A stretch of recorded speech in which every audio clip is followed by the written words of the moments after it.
Sadhguru, these days many people are diagnosed with thyroid problems, either hypothyroidism or hypothyroidism. Even though we are consuming iodized salt, still thyroid problems are prevalent. What is the cause of the increase in these problems? Is it stress-related, like diabetes or hypertension? Can we overcome these conditions with Hatha Yoga or Kriya, or being in a consecrated space like Isha Yoga Center? What are the things we can do to come out of it? I think a whole lot of people have come out of it with Hatha Yoga practice, no question about it. Being in a consecrated place definitely adds to it. But this pretty widespread manifestation of thyroid imbalance. So we must understand this. What you're calling as thyroid, in yoga we don't look at the glands like that. But medically, what you're calling as thyroid is that secretion within you which is trying to calibrate your system on a daily basis. It's just calibrating how much digestion should happen, how much energy should be produced, how much fat should be produced, how much muscle should be built, everything. It's trying to calibrate your physical structure. Your physical structure is very closely related to your psychological structure. Today, there is substantial evidence to show you that if you sit here and think of the mountain, your glandular function will happen in a certain way. If you think about a tiger, it'll happen another way. You think about an ocean, it'll happen another way. You think of a man or a woman, it'll happen another way. Just a thought, nothing. No contact with mountain, no contact with tiger, no contact with man, woman or ocean. Just a thought will fluctuate the glandular function. I'm saying that is how fine the system is, that it is trying to calibrate everything to keep you in a good place. The problem with you is, you need a bullock cart because you are the missing link. You need a bullock cart, but they gave you a fine spaceship. Every little thing will do a world of things. Simply if you touch it, go boom, waves of stuff happening in the system. Simply if you look like this and make one conclusion about the tree, this will go into many varieties of chemical and other kinds of variations. Glandular functions will change. Wherever you may be, whether you're in Mumbai or New York or London, wherever, just look at the situation in which you're walking.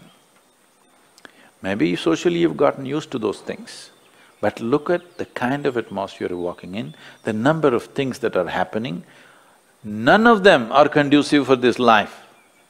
You might have gotten adjusted to it. Maybe now you can't live out of those cities, that's another matter. But the life that you are is not seeking that kind of atmosphere. So the number of variations that are happening within you are not in your favor. Glandular dysfunction is just one manifestation. A very highly calibrated function of glandular function, one thing is the thyroid. It's easily noticeable. The first thing, your physiological and psychological parameters get thrown off a bit simply because disturbance. And another dimension is what's the disturbance that's happening from within you, your own psychological patterns. Another dimension of disturbance is what kind of food is getting into you. There is no way you can eat anything today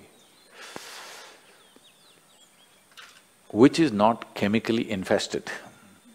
If you're eating very organic food, it's little organic chemicals they're using. It's come to that place.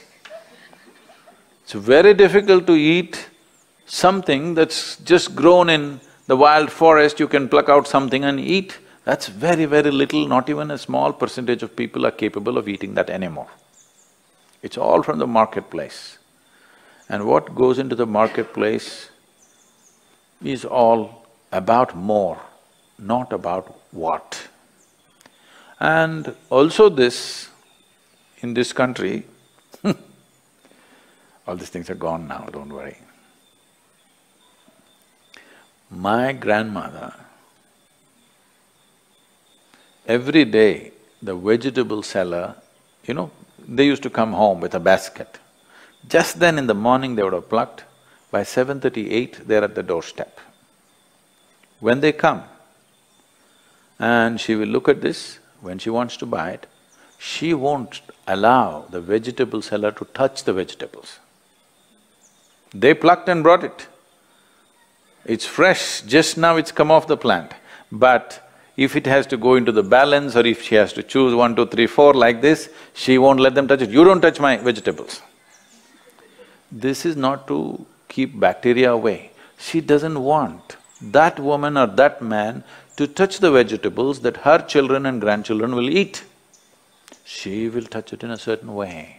She will fondle it, she'll caress it, she'll look at it like this, and then she will cut it and make it.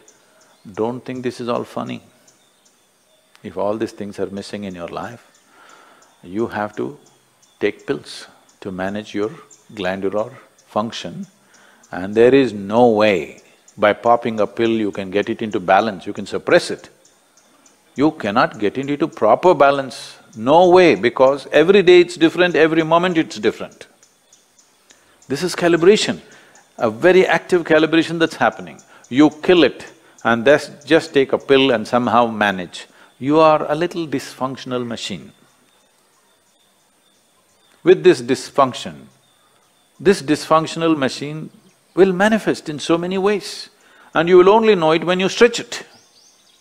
When you're living with minimal stuff, it won't show up. It's like this. See, even if you have a flat tire on your car, at 20 kilometers you can drive home, Some things will crack up, some things will tear up, but still you can drive. Only if you're hitting 200 kilometers per hour, then if the tire goes flat, then you know you fly off the road. So that's all it is. If all these things are taken care of well, now when you rev up your life to function at a much higher level, simply it'll go. Now you rev up your life without bringing that balance, then you see it'll freak. You will see this happening all around you every day. So, to invest that much into our lives, well, you can't leave your city and go and live in the jungle. You can't leave the atmospheres and go away. At least you must equip yourself so that those things don't have too much impact on you. It'll anyway have impact, but how much is the question? How much impact? At least within your home, surround yourself with some plants. If there is no space, fill your room. This is going to have some freaky bedrooms. Open up half the roof. Oh, but there's another floor above, Sadhguru. Okay, open up the damn walls so that some sunlight comes into you. Yes. Not everything is closed and just one air conditioner is going brrrr all the time. This is one thing, the reverberations around you are freaking this body completely, all the time, brrrr. Particularly when I'm outside the country, particularly in United States. Even in Europe it's a little better. In United States, all the time something is buzzing, endlessly. When I come here, it's like, just still, which makes you alive. Everything is buzzing, you're like Most people are not conscious of it, but it's happening to them. The very fact that they're sleeping 8 hours a day is just that they are not living in their natural habitat. They are trying to protect themselves by sleeping. So, to protect yourself from disease, to protect yourself from mental illnesses, to protect yourself from all kinds of imbalances, you sleep 8, 10 hours a day. This is half your life, you're dead. Death is always a good fix. But that's not the fix we are looking for. We are looking for a life fix, not an end fix. If you end something, it is fixed, isn't it? Fixed or no? Fixed, but not the way we want. We want to be here, alive and be fully fixed. So if this has to happen, you can. I know you may look freaky, even I will think you're freaky. But you can bring some plant life into place where you sleep. When you walk, you must always be conscious of the life other than human life. Most people are not even conscious of the human beings, so I'm reminding you, you must be conscious of everything that is alive. A tree, a plant, a blade of grass, a grasshopper hopping, and the people that you don't like are passing by. All kinds of things. You must be alive to everything. Don't need to do any, oh, I love the tree. You don't have to love the tree. You have to be nourished by it. That's the only way to live. You like it or not, it's nourishing you right now. Consciously, if you do it, everything will work better.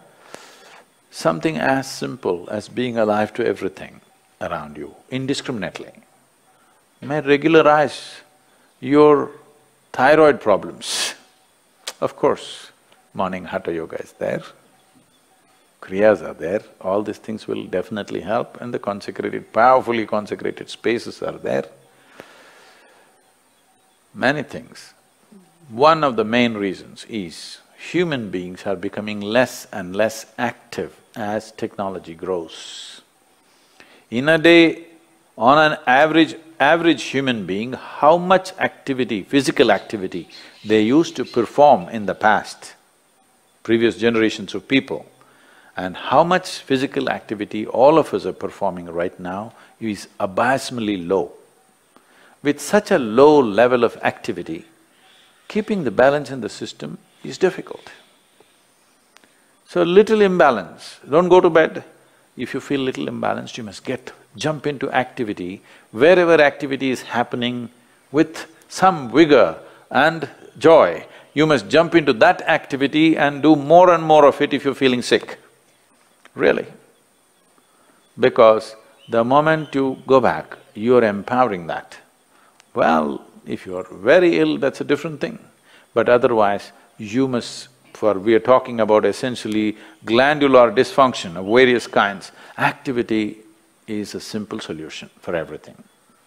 And don't make activity, for those of you in New York, I'm telling you, don't make activity, you have that health band on your thing. 10 steps, 12 steps. Don't do this, that's not the way to do activity, you may get more sick by doing that.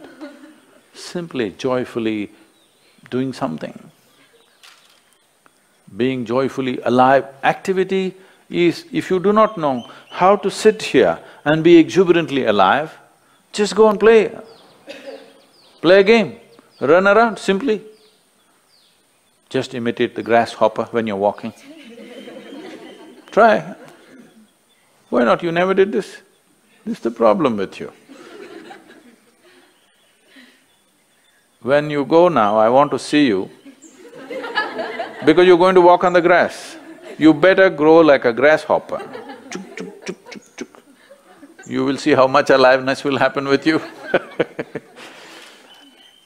Essentially, your fundamental problem is you have become bloody serious about your life.